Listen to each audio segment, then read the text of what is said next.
Hobby Quick Hits. Delivering that breaking hobby news directly to your earlobes. You want to know those hot drops from the card shop? We've got you covered. With your host, John Newman.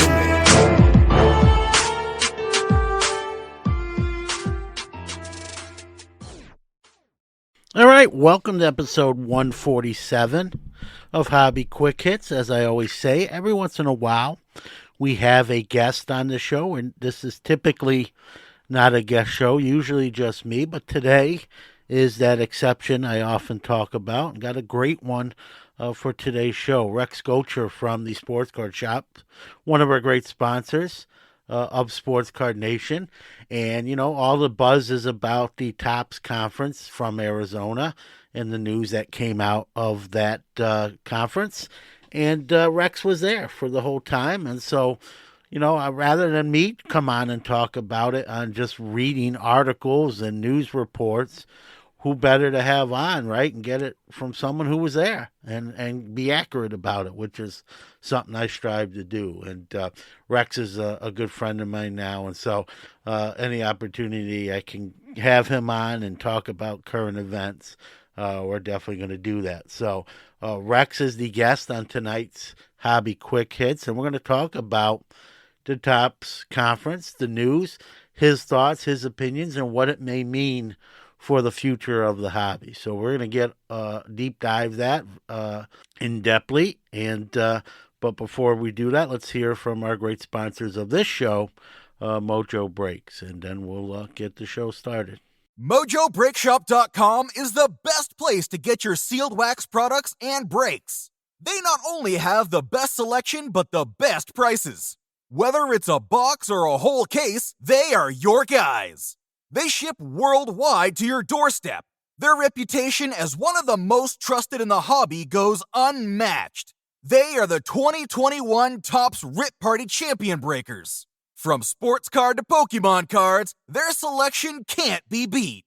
They offer daily deals and pre-orders. Hey guys, John Newman here.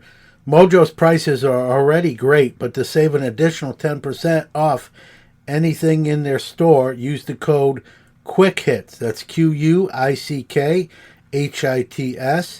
Check out the full service store that's open 7 days a week in Santa Clara, California, or the website at mojobreak.com. Let's check out this week's hobby wax releases. Take it away, Owen. Hey guys, Owen from the Sports Card Shop. Let's go over the weekly releases.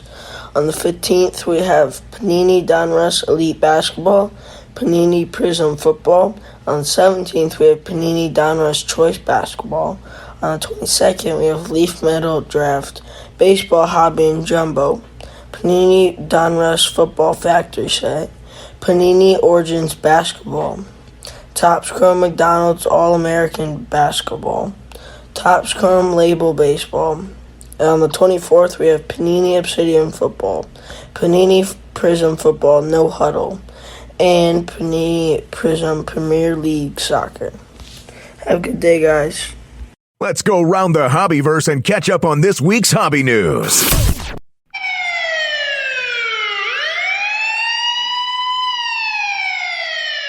What seems to be a normal occurrence on this show, let's report the police blotter news and get that out of the way.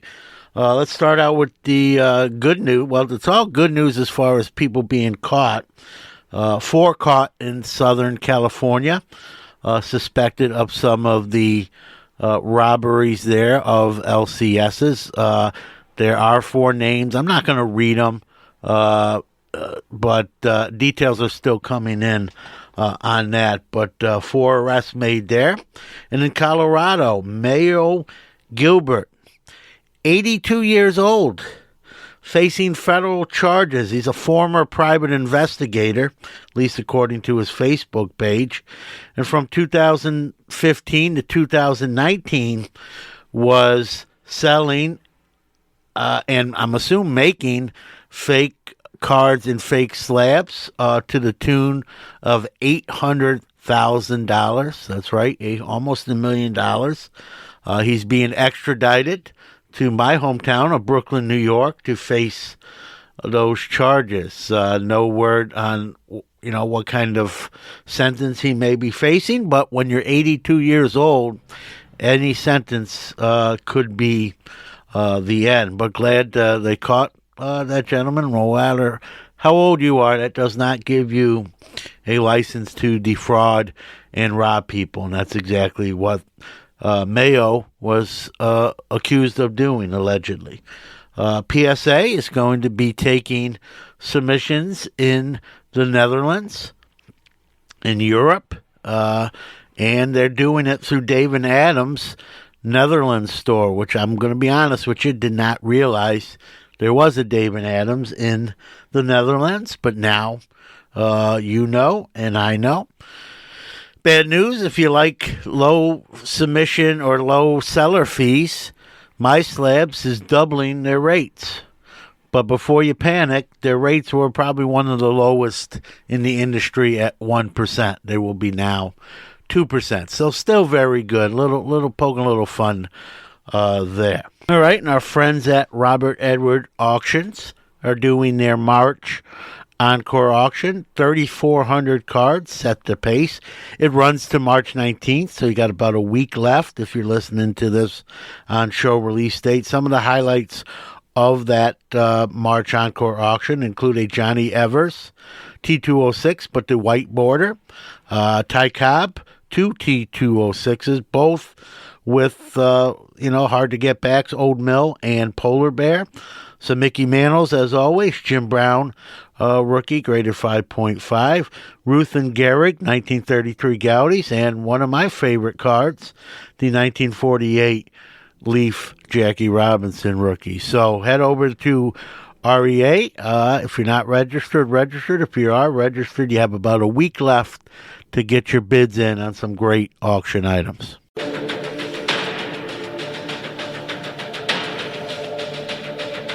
And now, our feature presentation. We don't always have guests on Hobby Quick Hits, but this week's episode, we're making an exception. We have a good friend of mine and a great sponsor of the show, Mr. Rex Gotcher from the Sports Card Shop. And he attended the recent Topps Conference in Phoenix, Arizona. And I know we've, all content's kind of blowing up with some of the things that came out of the conference. But I figured, why not talk to someone who was there rather than just speculate in innuendo? So Rex was gracious enough to join us and kind of tackle some of the things that we're hearing kind of came out of, that conference. So Rex, welcome. Thanks, John. Always a pleasure. How many days? What was this event? 3 days, basically. The reception night was Sunday night. And there was kind of a cocktail party or something like that, if you will, and then a full day Monday, and then into Monday night, and we did a little entertainment thing at Top Golf, courtesy of Topps, and then Tuesday up until about 3:30 in the afternoon. Yeah. This was your first one. And I don't know if you agree with this. You'll tell me if you do or you don't. Like, it feels like this is really some of the biggest where Fanatics is really kind of imposing some of what they're going to do. In other words, their fingerprints are really starting to be on the Topps acquisition with some of the news we're hearing. I mean, did you feel that way, or did it? Not so much for someone who was there. Absolutely. I mean, not only just kind of, some of the things that they're doing from a marketing standpoint already, but to hear about, the plans to aggressively market in the future. And then, kind of understanding the different people from different industries that they brought aboard. Certainly not, the old boys network of sports cards. So the landscape has changed dramatically in terms of who's running the show. You got a pretty diverse group of people at the top of the food chain, if you will, running Fanatics and Topps. Certainly still a fair amount of people at the top level from Tops. None of that has really changed that I'm aware of. But they've integrated some different folks into the mix that I think are going to add a whole different perspective than what we've seen in trading cards in the past. Yeah, well, let's start off with something that's not new. It was announced pretty much previously, but I think they got maybe a little bit more into specifics, right? With sort of kind of phasing out distributors, right? Where Top Fanatics may be more of a direct to consumer or heavy direct to consumer. What can you say on that front from being there? So David Liner was the guy that spoke most about that. He essentially said, and he's said on podcasts previously that they're struggling to figure out where the value add is for distributors. I mean, that's one thing. Secondly, he talked about what they've already done since they took over Tops. Tops had about 250 direct accounts, meaning that hobby shops would buy directly from Tops as opposed to a distributor. And they're up over 500 now, and they're still adding more. In addition, they've started and it's really just getting off the ground. They've started a similar program for breakers where you can buy direct from Tops. They only have a handful, is my understanding now, but there are a bunch in the pipeline that they're trying to vet and get through and get onboarded. Yeah, we've seen, one of the crazy reasons we've seen wax kind of explode, during that pandemic was, sort of that distribution, right? We've heard some horror stories where, distributors would initially put out some of the products they had purchased. They hold some back when the buzz got real hot, then put the rest out, but obviously at a higher price. Many said, well, we had to buy it at a higher price. It wasn't, not necessarily being truthful about it when it comes to dollar signs. So, this is what it's funny when the acquisition first went down, Rex. I said, this is what Fanatics is sort of known for, their direct-to-consumer model. And so early on, but even before, I said, man, if I'm a distributor right now, I'm definitely very, very nervous. And we see this is kind of the direction that most thought. I don't want to make it sound like I was the only one that predicted that. I think a lot of people kind of saw the writing on the wall, and that's what's going on. They mentioned, the other thing I want to mention, sort of piggybacking off that, they mentioned dynamic pricing with some of their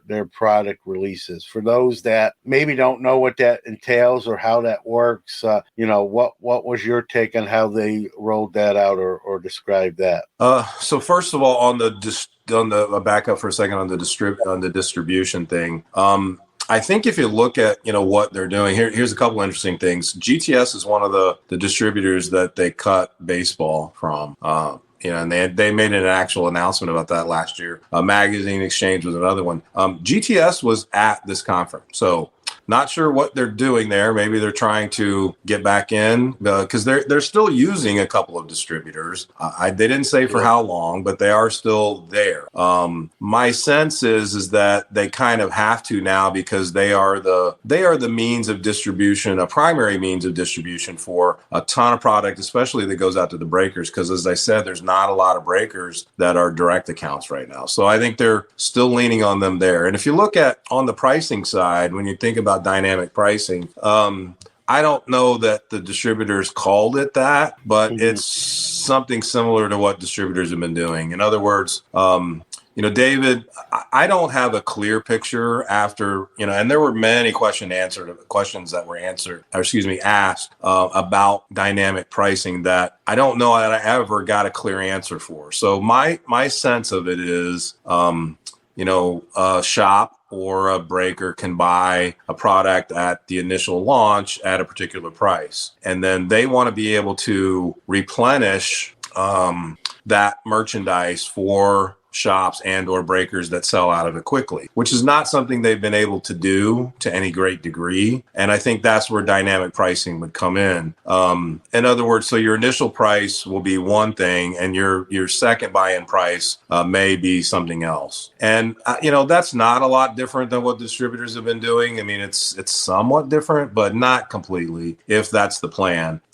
Take a look at some recent examples, Top Series 1, Jumbo. Now, Tops really doesn't have, and if they do, they don't publish it widely or enforce it, MSRP or MAP pricing. MAP pricing is minimum advertised pricing for a period of time. They don't really use that or give that guidance. They did say they're working on it, but right now the market sort of sets it. And I think a lot of people look at retail pricing. They kind of look at the big three on what they come out at, but then they also look at what Topps comes out at with it on their website. So Series 1 jumbos, for example, came out on Topps at $149. At most of the retailers and shops, they were anywhere from $149 to $179. That pricing lasted for about a day on the retail market. When people discovered that the odds for jumbos were pretty darn good, and the price shot up, over 220. I think they're hovering right now between 220 to $250 now. So if you were wanting to buy back in Series 1 jumbos right now, and Topps was able to replenish it, you're going to pay a little bit more than what you did initially at wholesale. That's my take on what I believe dynamic pricing is. Yeah, and I get that. Right? If it's an in-demand product and you want more after your initial purchase, I mean, you almost have to expect a little bit of an increase. And like you said, Rex, I mean, we saw that, in years past with distributors doing that. You mentioned GTS being there. Did they have any sort of role, or they were just an attendee like you? And the second part of that question, you think maybe Fanatics has sort of maybe rethought maybe what they initially said? Maybe they're going to let GTS back in. You think that's that's all speculation unless they said it. I mean, you think there's something going on there where maybe they reconsidered their initial decision? I have no insight to that whatsoever. We've never had a GTS account. In fact, they refused to open one for us for some crazy reason. So I don't have there's no love lost between me and GTS, but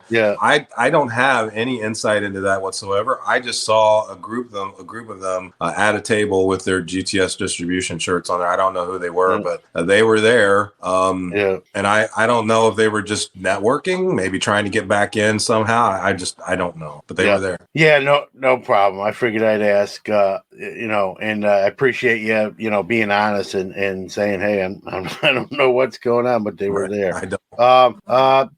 They mentioned this was probably one of the bigger things that come out there that they listed 12 products and there's rumored to be even more that will be discontinued. Like Clearly Authentic, Fire, Gallery. You can I'm not going to rattle them all off. People have probably either seen the list or can go see the list. I wasn't there, but when I heard that, I thought that was sort of a long time coming. Like that should have probably been done. I can tell you, with Gallery here in the central New York area, it's all, it's on the shelves collecting dust. And then sometimes they even put it in the clearance section at Walmart and it still collects dust. And so, I think there, you're going to have your mainstays. And then you got to determine what products should continue on. I know they're fans of those products that are probably disappointed when they hear that sort of news, but I think it's good on Fanatics to really look at some of that stuff and make those, I know it's not an easy decision. I know it's not going to make everybody happy. But they are running a business and so stuff that maybe not good sellers traditionally for them, you've got to make those kind of calls. Again, as someone who was there, were people surprised by that?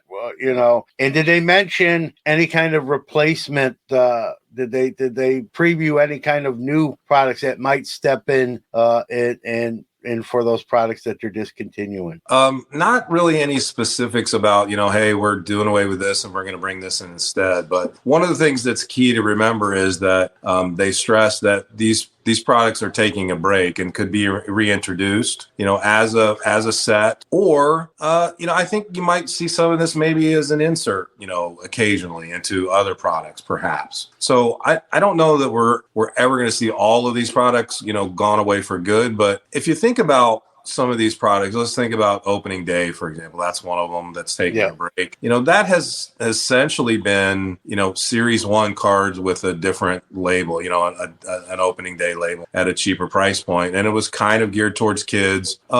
but they have other products that are geared towards kids. And really, if you think about it, the way that they're treating Series 1 now is their most important launch. And it's, relatively affordable. I mean, you can get packs for, $4 or so. And that's a decent price for a hobby pack of Series 1. I mean, do you really need to be any cheaper than that for kids? Plus, you have hangers and blasters and value packs in the retail stores. So I think that serves that market just fine. And I have no problem with that decision at all.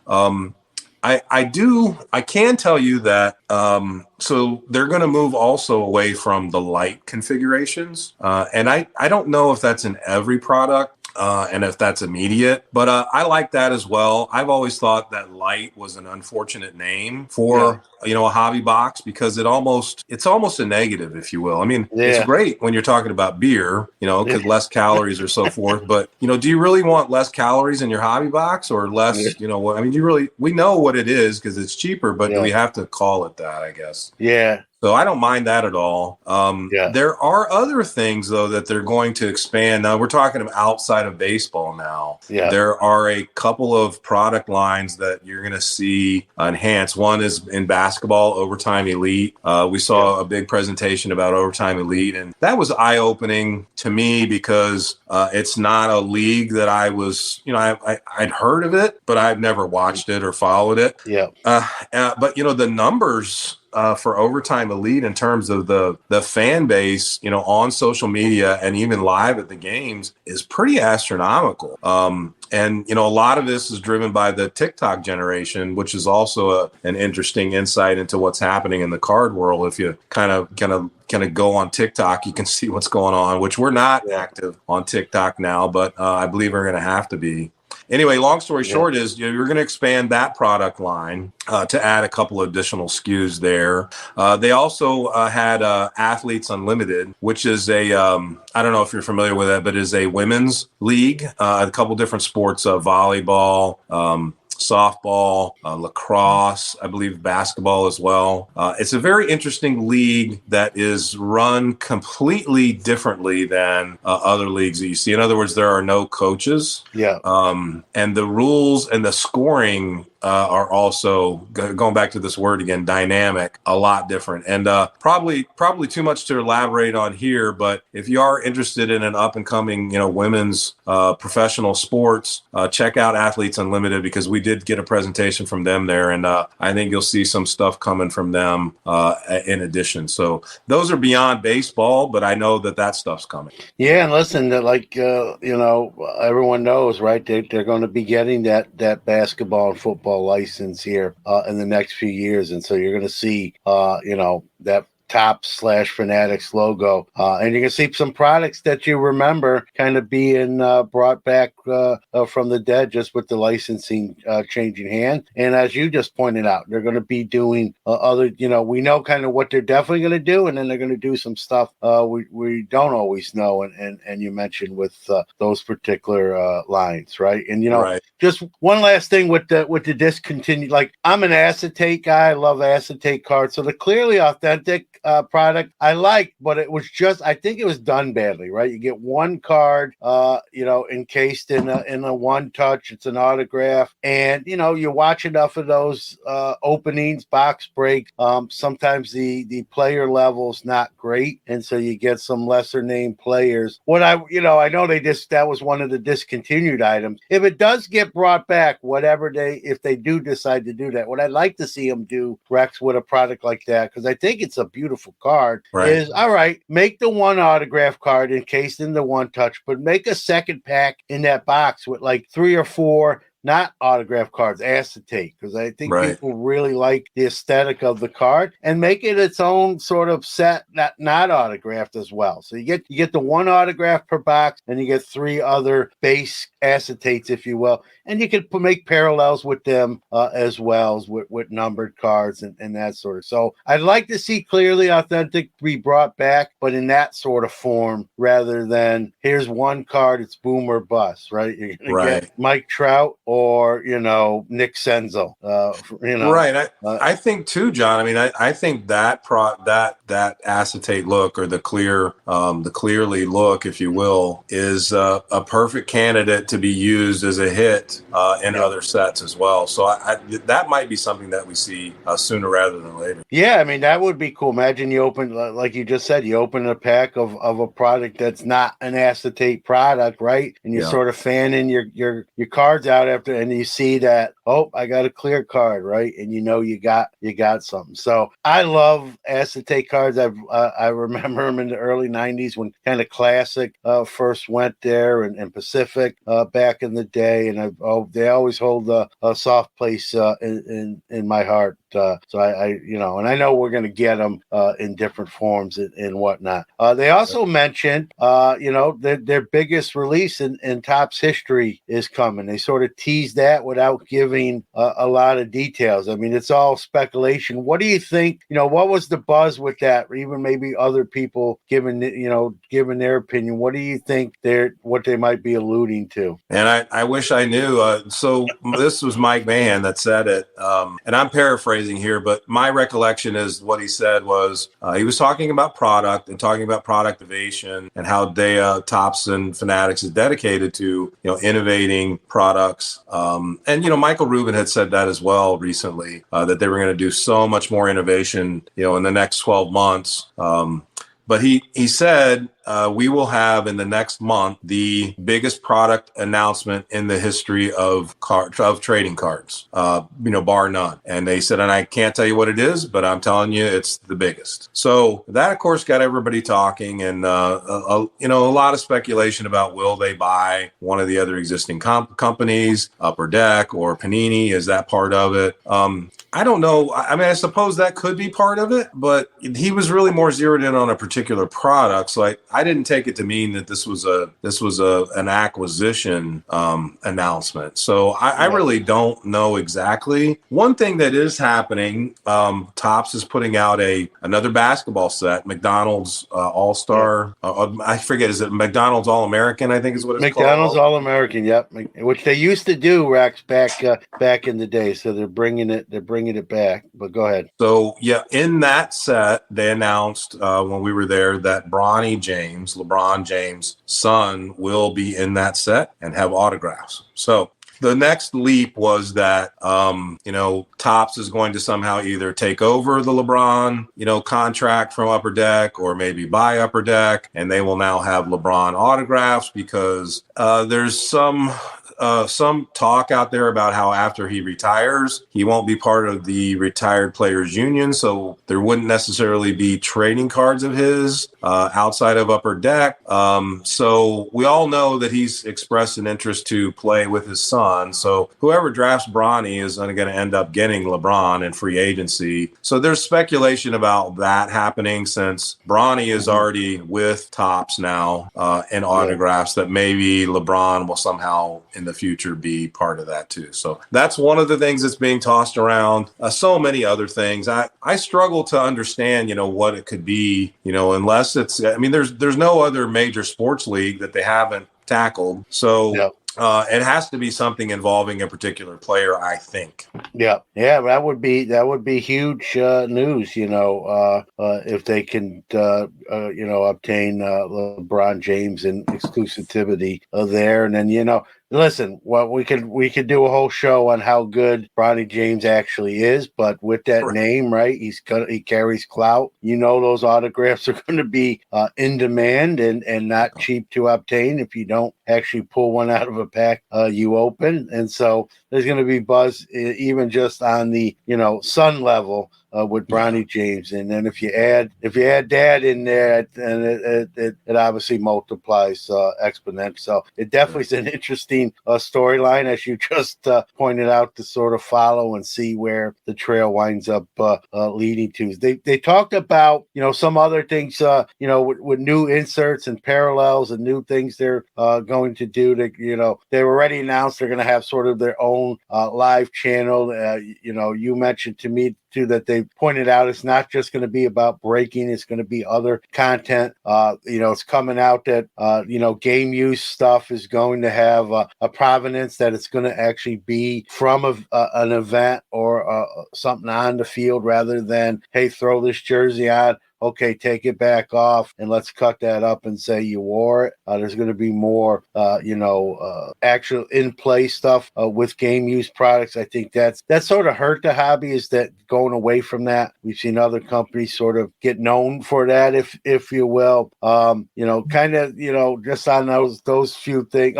Another insert or parallel or redemption where if you pull that card, that player follows you on social media, which is kind of different, right? Social media is huge. So, I mean, we'll just use kind of like, imagine you get like the Shohei or the Mike Trout or, the Jacob deGrom or, and then they're following you, right? I don't know how much interaction goes past just the follow itself, but, speak to some of those things I mentioned, kind of your thoughts on that or even more insight into them. Yeah, sure. So the follow back hit, if you will, is in Big League Baseball, and that's coming this year. So I don't have a release date for that yet, but Big League Baseball, which again is a product that is geared to kids, this will be one of the big hits that you can get in Big League.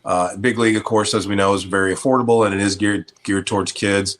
This will boost the popularity of that set, I believe, because listen, I know my kids, they're teenagers now, and we certainly have a ton of kids in the shop. They're active on social media, and for them to have a Shohei Ohtani or a Mike Trout follow them on Instagram or TikTok or whatever platform they're on, that's huge to them. So that's a big hit, in my opinion. And part of this is driven by their Tops and Fanatics desire to, and I want to make sure everybody understands what I'm saying here.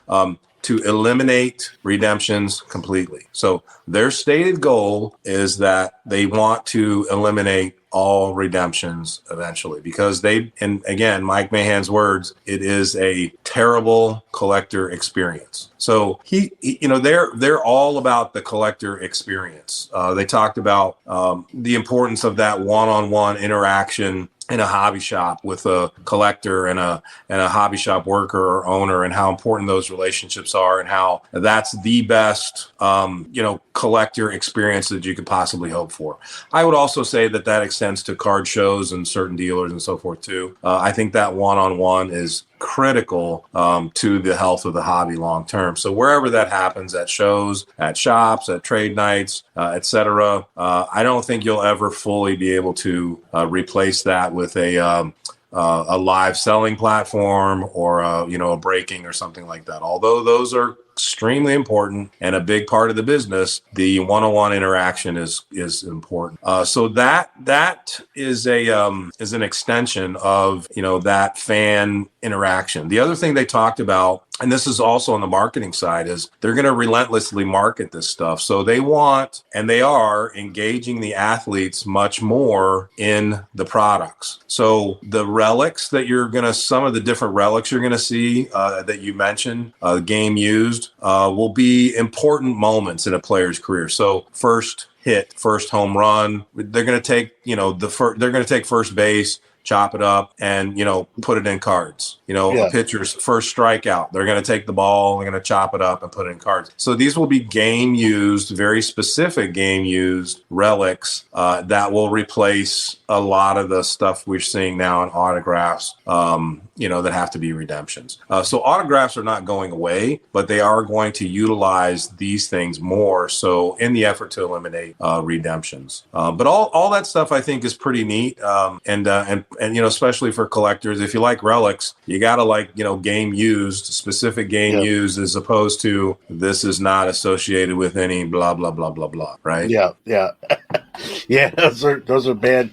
Those are fighting words to some and bad words to others. Yeah, and again, a lot of good news coming from this conference, right? We, as podcasters, as content creators, we like to sort of nitpick or maybe focus on some of the bad stuff that happens, and we got to talk about that stuff. But I think, in fairness too, when there's good things that are coming out, we've got to highlight those too. We'll kind of finish up with, last but not least, as I always say, that some Tom Brady stuff came out from the conference, that there's going to be a Tom Brady baseball card. He was, for those that don't know, he was drafted by the Montreal Expos back in the day. Obviously, we know he went and played football and probably made a good call there based on the resume now, which is apparently complete. What is a retirement announcement?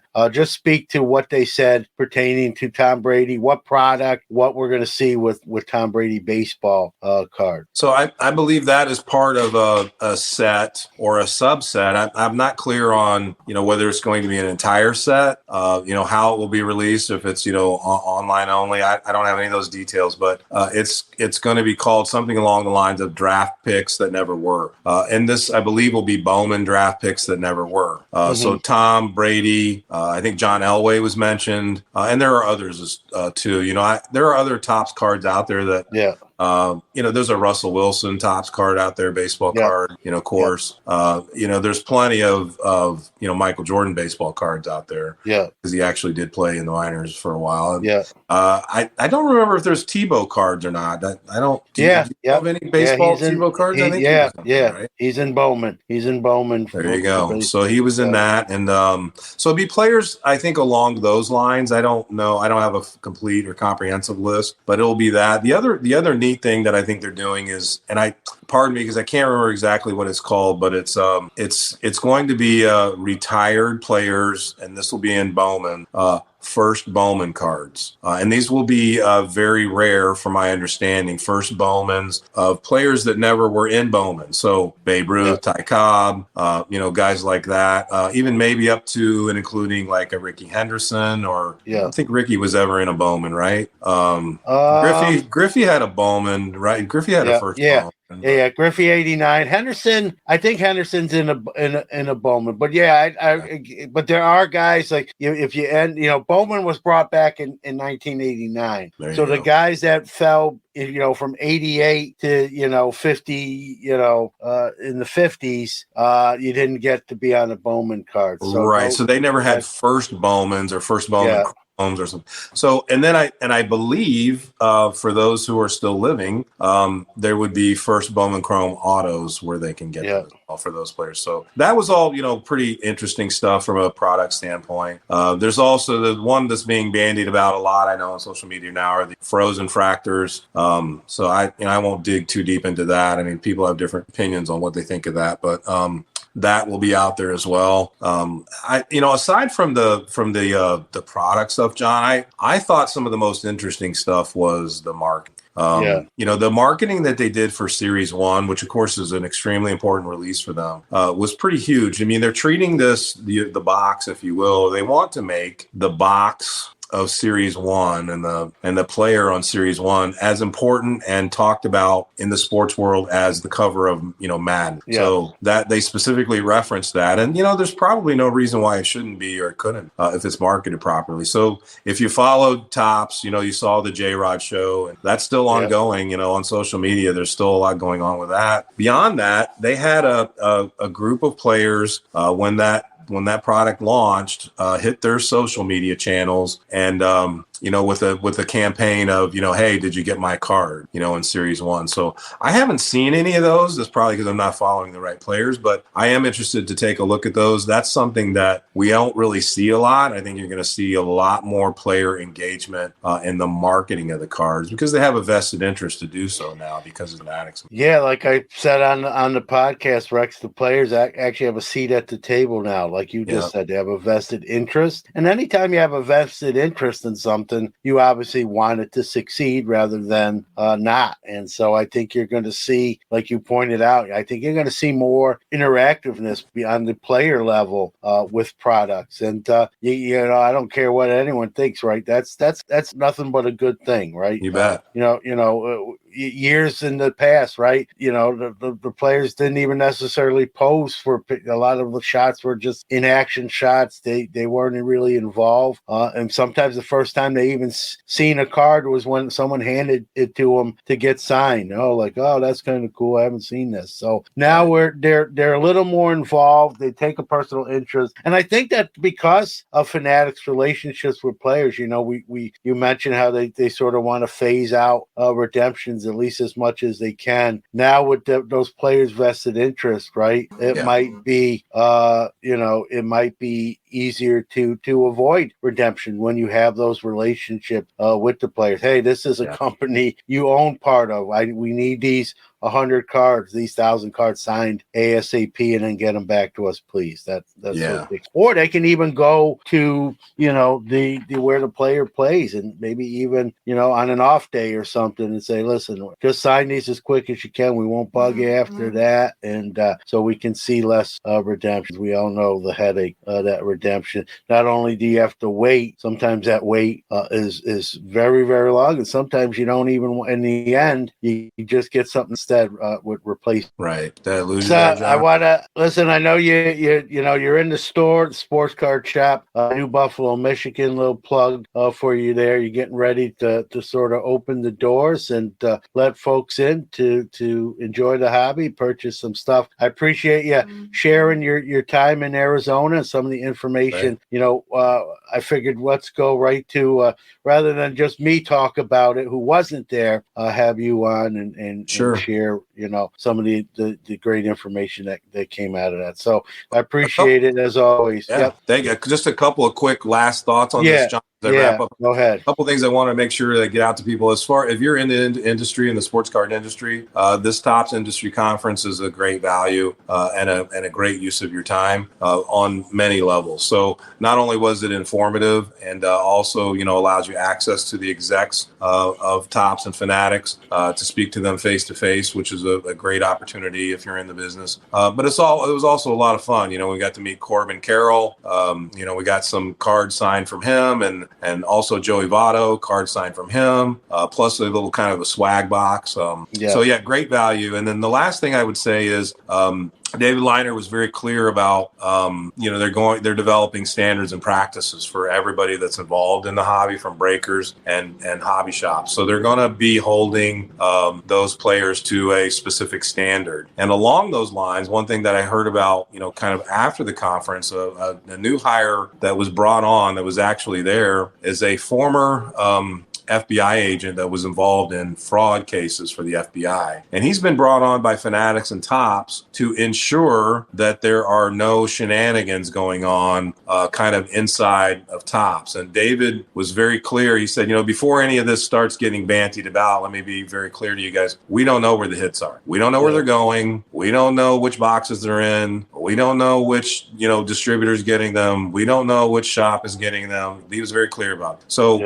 not only have they, committed to that, I know there's so much speculation out there about, this breaker's getting this or all the big hits.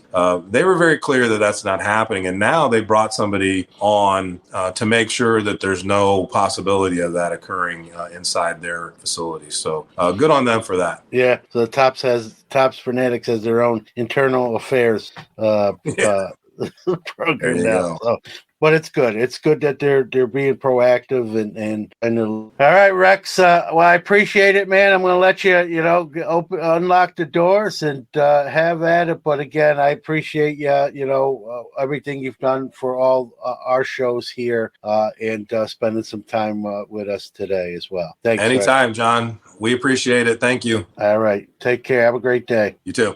All right. Thank you for listening to another episode of Hobby Quick Hits. Want to give out our social media, starting with our website, which is www.sportscardnationpodcast.com. Facebook, you can follow us at www.facebook.com/sportscardnationpodcast/ Twitter, we are at sportscardnati1, so it's sportscard NATI1. Instagram at Sports Card Nation Podcast, or you can email the show hobbyquickhits@gmail.com. Again, thanks for listening. We'll see you next week. All right, that's going to do it for another episode of Hobby Quick Hits. Want to thank Rex Gotcher from the Sports Card Shop for joining us and sharing some of that stuff from Arizona in the Topps conference with Fanatics finally putting their fingerprints on, their hobby takeover, if you will. And it's like we talked about. It's not going to be all bad. It's not going to be all good, and we'll just have to, hold off on any sort of verdicts until we get all that evidence, so to speak. So, again, always fun talking to Rex, and, he has his finger on the pulse, with his card shop, with just being a smart guy, right? This is not his first rodeo when it comes to retail and corporate and company and breaking stuff down. So definitely was fun sort of to get his insight there.